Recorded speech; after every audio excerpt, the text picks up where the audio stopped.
करने देंगे, छोड़ो। चलो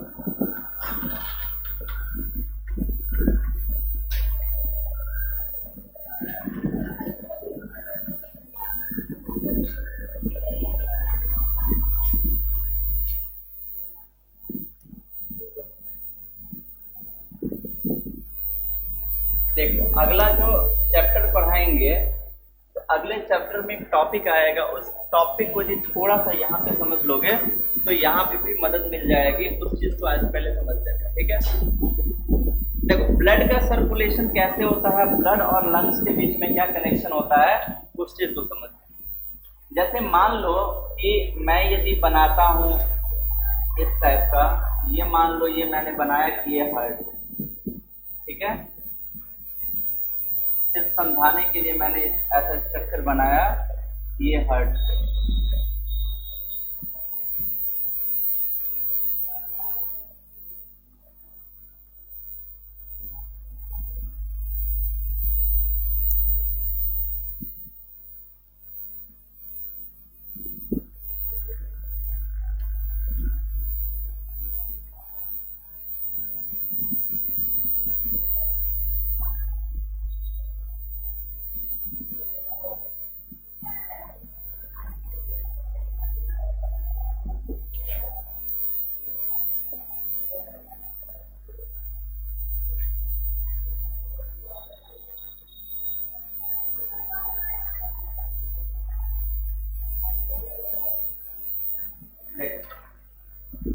ये हार्ट है, मान लो ये हार्ट और ये यहाँ पे लंग्स, ठीक है। सिर्फ समझाने के लिए बतला रहा हूँ, ऐसा उसका स्ट्रक्चर नहीं होता है। तो देखो, हार्ट में आगे पढ़ाएंगे, अगला चैप्टर आएंगे तो उसमें बतलाएंगे हार्ट में चैम्बर होते हैं, ठीक है। यानी कि अलग अलग बॉक्सेस होते हैं। तो चैम्बर की यदि बात करें तो हार्ट में टोटल 4 चैम्बर होता है। Right atrium, left atrium, right ventricle और ये हो गया लेफ्ट वेंट्रिकल। ये जो है इसको बोलते हैं सुपीरियर वेना कावा, सुपीरियर वेना कावा। और इस वाले को बोलते हैं इन्फीरियर वेना कावा, ठीक है। तो एक हो गया सुपीरियर वेना कावा और एक हो गया इन्फीरियर वेना कावा। अब होता क्या है कि हमारे शरीर के अलग अलग पार्ट से ब्लड यानी कि खून आता है। इस रास्ते से जो हमारे शरीर से ब्लड आता है, जो खून आता है, एक आता है इस रास्ते से और कुछ ब्लड आता है इस रास्ते, ठीक है। यदि हम ऊपर वाले हेड वाले पोर्शन की बात करें, हैंड या फिर इधर की बात करें, तो उधर आता है सुपीरियर वेना कावा से और नीचे लेग वगैरह हो गया, यहाँ से आता है इन्फीरियर वेना कावा, ठीक है। याद रखने का तरीका, superior vena cava, supreme soul, परमात्मा। परमात्मा कहाँ पे होते हैं, ऊपर। तो ऊपर वाला सुपीरियर वेना कावा, तो यदि ऊपर वाला सुपीरियर वेना कावा हुआ तो बचा नीचे वाला, तो नीचे वाला हो गया इन्फीरियर वेना कावा, ठीक। अब ब्लड उधर से भी आएगा और इधर से भी आएगा, कहाँ पे, राइट एट्रियम में। ब्लड आ गया राइट एट्रियम में। अब क्या होगा कि राइट एट्रियम और राइट वेंट्रिकल के बीच में लगा हुआ होता है ट्राइकस्पिड वेल्व। ये जो वेल्व लगा हुआ होता है इसको बोलते हैं ट्राइकस्पिड वेल्व। यही वेल्व क्या करता है कि जो ब्लड एक बार इधर आ गया उसको पीछे जाने से रोकता है, जो ब्लड आगे आ गया उसको पीछे जाने से रोकता है। एक पढ़ाएंगे, वैसे तो चैप्टर हटा दिया, जब सिलेबस ओवर हो जाएगा तब यदि टाइम बचा तो डायरेक्ट यदि पढ़ा देंगे। तो वहां पे पढ़ाएंगे स्फिंक्टर, ठीक है। तो वहां पे जो स्फिंक्टर पढ़ाएंगे, तो स्फिंक्टर का काम क्या होता है कि जो हम खाना खाएं उसको अंदर से बाहर नहीं आने देता है। नहीं तो यदि स्फिंक्टर लगा नहीं होता तो खाना खाने के बाद वापस। सेम वैसे ही यहाँ पे जो राइट एट्रियम और राइट वेंट्रिकल के बीच में लगा होता है वाल्व, डाइजेस्टिव सिस्टम में होता है स्फिंक्टर और यहाँ पे वेल्व। ये क्या करते हैं, बैकवर्ड फ्लो को रोकते हैं।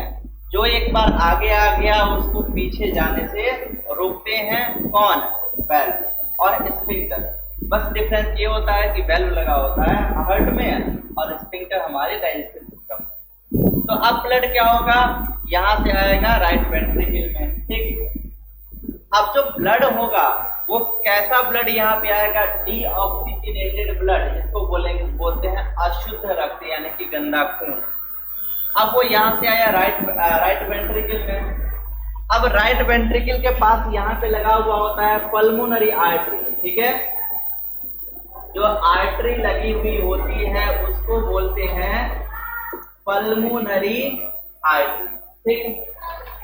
अब ये आर्टरी देखो, उसमें पढ़ाएंगे तीन ब्लड वेसल होते हैं। आगे चैप्टर में जो पढ़ाएंगे कि 3 ब्लड वेसल्स होते हैं, एक आर्टरी, दूसरा वेन एंड तीसरा ब्लड कैपिलरी, ठीक है।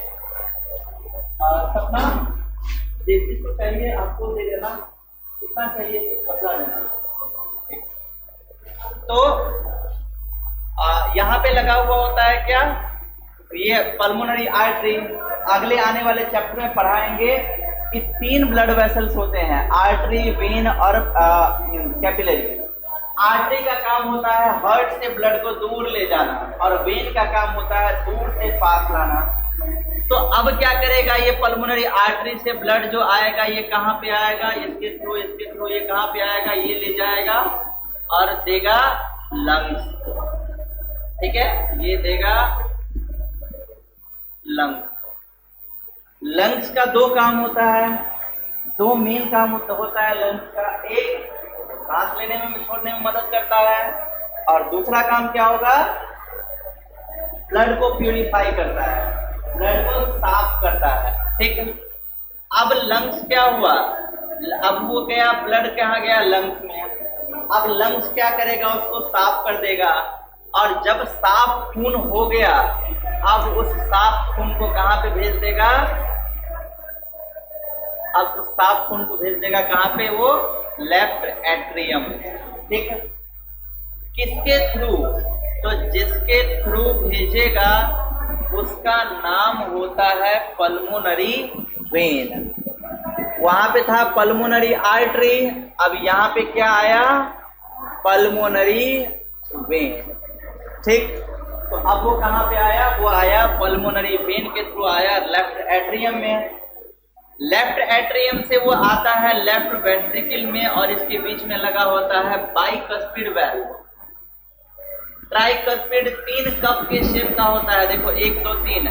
बाइकस्पिड में 2 कप का शेप होता है, बाइकस्पिड वेल्व, ठीक। तो ट्राइकस्पिड और यहाँ पे बाइकस्पिड। अब इस बाइकस्पिड वेल्व के थ्रू लेफ्ट एट्रियम कहाँ पे आ जाएगा? लेफ्ट वेंट्रिकल में। और लेफ्ट वेंट्रिकल के बाद स्टार्ट होता है ये जो पोर्शन है, इसको बोलते हैं एओर्टा, ठीक है। ये जो पोर्शन हुआ है इसको बोलते हैं एओर्टा और इसी एओर्टा के थ्रू वो कहाँ पे चला जाता है?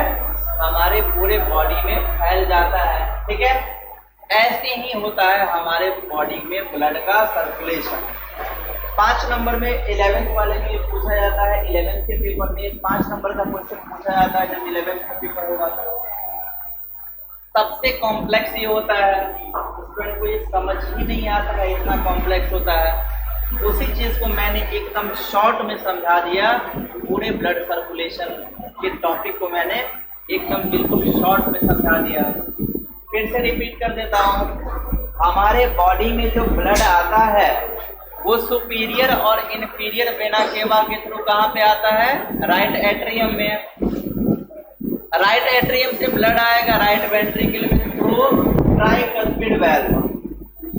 यहाँ से पल्मोनरी आर्टरी के थ्रू जाएगा हमारे दोनों लंग्स में। लंग्स का 2 मेन काम होता है, एक तो होता है कि वो गंदे, एक तो होता है कि वो सांस लेने में मदद करता है और दूसरा होता है कि वो गंदे खून को साफ करता है। अब वो क्या करेगा? गंदे खून को यानी कि डीऑक्सीजनेटेड ब्लड को प्यूरिफाई कर देगा। उसके बाद जो साफ खून हो गया वो साफ खून पल्मोनरी वेन के थ्रू आ जाएगा लेफ्ट एट्रियम में और लेफ्ट एट्रियम से वो आएगा लेफ्ट वेंट्रिकल में थ्रू बाइकस्पिड वेल्व और यहाँ से इस एओर्टा के थ्रू वो चला जाएगा, हमारे पूरे बॉडी में फैल जाएगा। ऐसे ही हमारे पूरे के पूरे बॉडी में ब्लड का सर्कुलेशन होता रहता है। तो ये एओर्टा के थ्रू, और ये जो एओर्टा होता है ये longest artery of our body, यानी कि हमारे बॉडी का सबसे बड़ा आर्टरी होता है। ये चीज याद रखना। अब बताओ, यहाँ तक क्लियर है? ये वाला 5 मार्क्स में पूछता है, वहां भी बतलाएंगे और यहाँ पे बतला दिए, जिससे कि अभी जो पढ़ाएंगे उसमें थोड़ी सी मदद मिल जाएगी। ठीक है, तो एक काम करो, इस वाले को अच्छे ढंग से सुंदर तरीके से इसको नोट कर लो। बहुत इंपॉर्टेंट है, नीट के पेपर में ये आता है।